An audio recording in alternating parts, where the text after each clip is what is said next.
Hey folks, I'm Vasel. Jason Levine. And today we're taking a look at a game called Tin Goose. This is a game for 3 to 5 players about building an airline business right when airlines were starting to come into being. It is an auction game with some card play, and it has paper money because why not? Let's take a look inside the box of Tin Goose.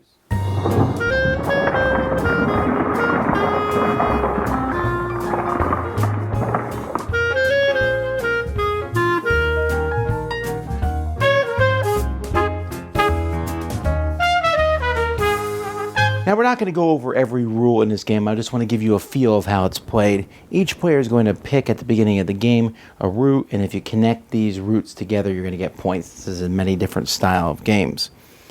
One of the interesting things about this game is each player has a starting airplane, and when you have different cards in front of you, they're going to add to your oil barrel and your hazards. And these oil barrels and hazards can affect you, the number you have in front of you. In fact, hazards, you keep track of them over here because it is a big deal. Oil barrels also are costly.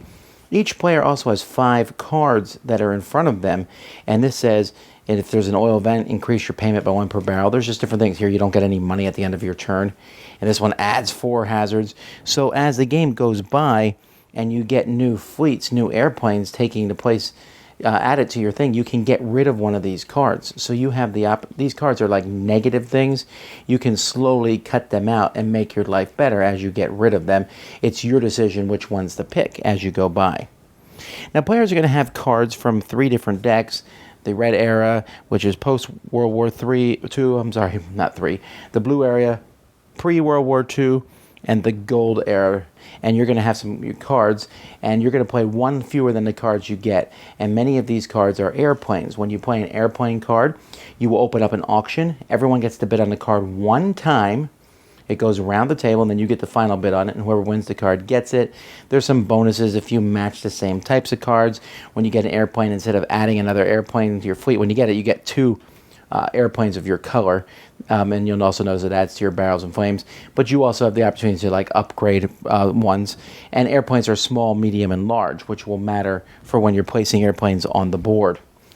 You can also, instead of putting up an airplane for auction on your turn, you can play an event card. You can play a strike card in which players will be using labor chips to bid. This is one of the actions you can take to get labor chips. And whoever bids the most labor chips is going to get 15, and everyone else loses $20. When a crash event card is played, everyone has to pay $1 for their hazard level on the track, and then the lowest hazard is going to get points, and the highest hazard will lose points. And oil, everyone has to pay money for each barrel that they have in front of them. So when you play these, it's going to do negative things to you, but it will hopefully do negative things to other people. Now, once you play a card from your hand, you will then have actions that you can take, and there's various actions you can take on your turn. You can increase, for example, your income down here that you'll be getting every turn. There's an income track at the very bottom of the board. You can place planes on the board as long as you have them on cards in front of you. And you'll have 1 plane on the board at the beginning, and then a small plane has to connect to your planes through the black lines. Medium planes can go in the same region. The regions are colored, or these hexagons, I mean. And a large airplane can go anywhere on the board. And you're going to try to be going different places. Again, you're trying to connect your route, but you also want to go to these spots that have these, which will give you your income level when you go to them. The gray ones will deplete. These yellow ones will never deplete, and they'll be giving you money that way. And having these out on the board will also be giving you points.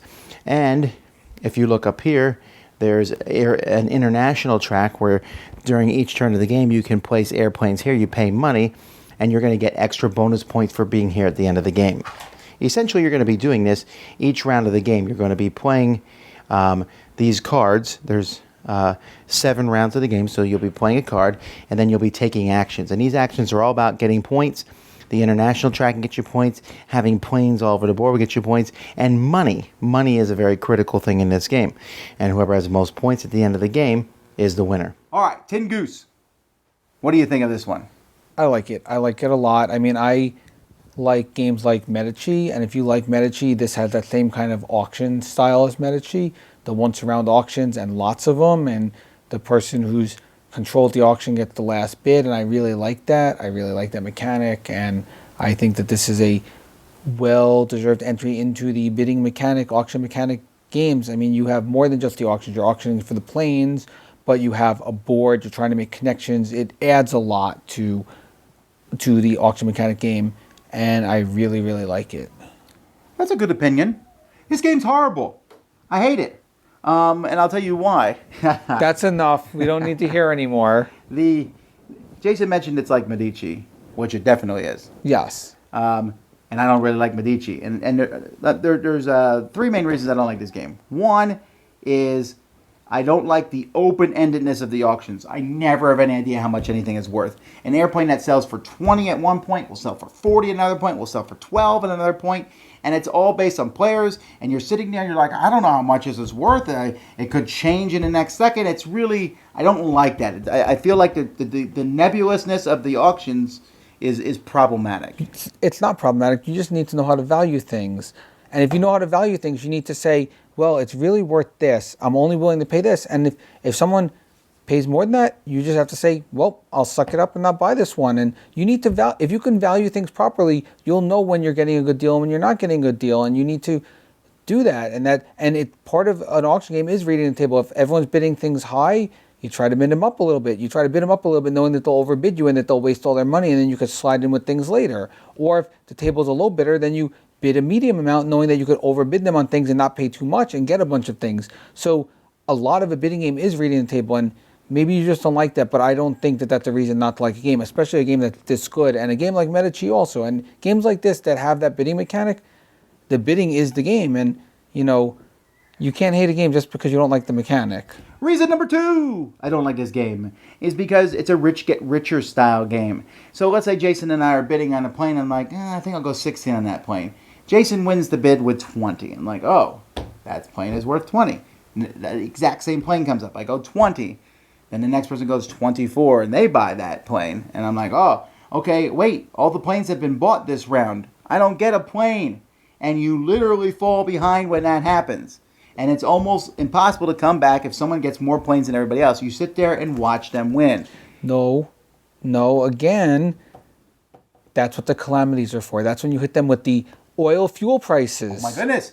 Reason number 3. You're good at the segues here. The calamities. I really dislike them. You hurt yourself to hurt other people. No, you don't more. hurt yourself. Oh, are you kidding? The calamities hurt everyone. No, because if you're in the bottom, if you're last place because you don't have many planes, then you get the bonus of the calamity. The person who had the least amount of the one chart where it counts your plane fuel, if you have the least of it, you get a bonus out of it. If you have the least of something, you get the bonus. The person with the most gets hurt. The person with the least gets a bonus. So those calamities are not good. That great. They're good catch-up mechanics for the people in last, and I think that really balances it out. Ham-fisted catch-up mechanics for one. No, they're not, because you're doing that instead of a plane. And obviously, if you have a big fleet of planes and you're spending all this money on oil and there's an oil crash, then you're in trouble. Or there's a strike by the workers. You can't service all your planes, and your planes you're gonna be paying a lot of money because your planes aren't being able to take off. And I think that that's really realistic. And hey, I might only have a fleet of one plane, but my plane was able to take off because I had a mechanic that could repair it. Well, first of all, realism is not why I play board games. But I'm telling you, they feel like big take-that cards in a heavy Euro game. You're like, boom, I play that card and everyone, yeah! And it's out of place. And you are honestly the only person that I've met who likes those cards. I've met a few people who said the game was okay. You're the first person I met who's liked it. But most people I play with have not really liked it that much. Now, I hate it, so I know not everyone hates it. Okay, some people are like, eh.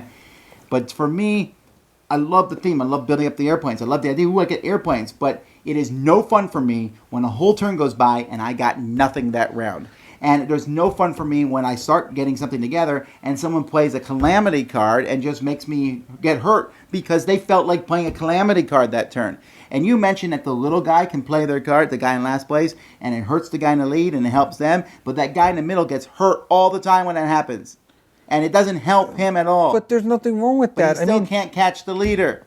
But it's like any other game. If people are spending their money, you'll have money to buy things later for cheap. You don't have to buy something on the first turn. You can buy something on turn 3. This game feels like a game that was designed in 1993. No, it doesn't. Really does. No. It doesn't feel as streamlined as it could be. It feels like it was made for expert players. It's to jump really into it. streamlined. It's way too long for what it is.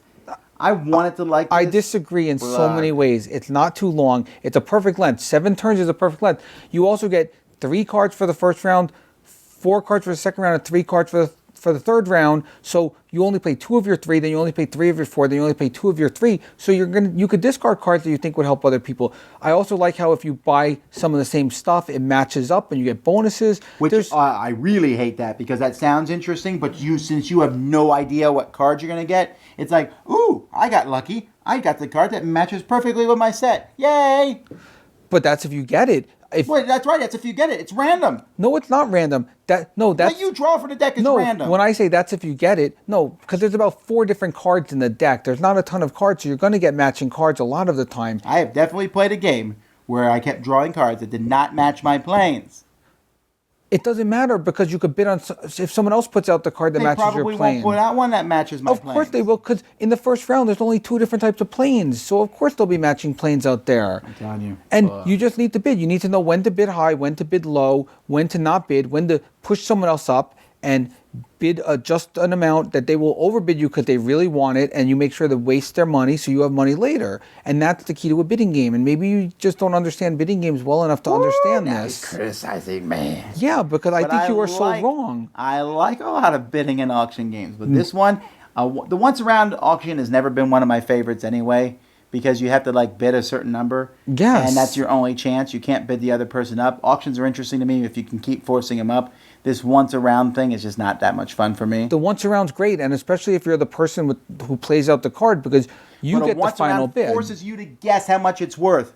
It comes to me and I'm like, 15. Jason's like 17. I'm like, oh, well, can I bid 18? No. You had your one shot at it. Exactly. That's not, first of all, Mr. Realism, that's not realistic at all. There's no auction in the world that works that way. No, it's simulated auction. I agree with that. It's simulated auction.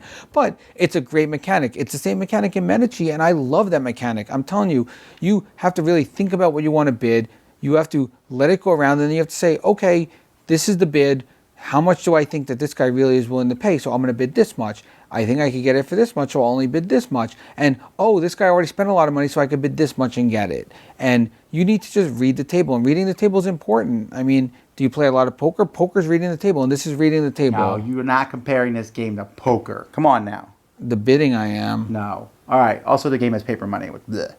That's one aspect I don't like. Paper money I think should never be in anything. What's its awesomeness rating? This one, awesomeness rating of 8. I really, really like it. I'm very similar, except mine's a 3. So you're wrong. He needs to put the little squiggles on the other side of that 3. We are recording this in June 2016. We actually played it much earlier than that. I've played it 7 times already. In June 2017, this game will be in discount bins in every store. No one will be talking about it and playing it. It's going to happen. I'm telling you, you're wrong. This is a game that is going to... I think that people are going to say, wow, it takes the aspects of Medici, but it adds stuff like Ticket to Ride where you have to make connections on a map, and it adds something. It's like the way deck builders, and then they had deck builders with maps. No, you're saying this game is something... You went from Dominion to trains. This is taking Medici to a trains kind of level where you now have... No, see, No, boo.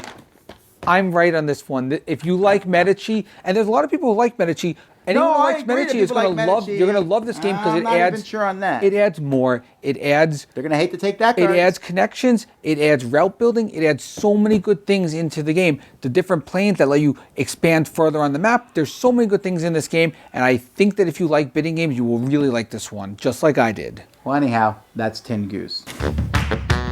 Thanks so much for watching the Dice Tower videos. Find more great videos and reviews, as well as our top-rated audio podcast at Dicetower.com. You can also find other great shows at DicetowerNetwork.com. I'm Eric Summerer, and you've been watching The Dice Tower.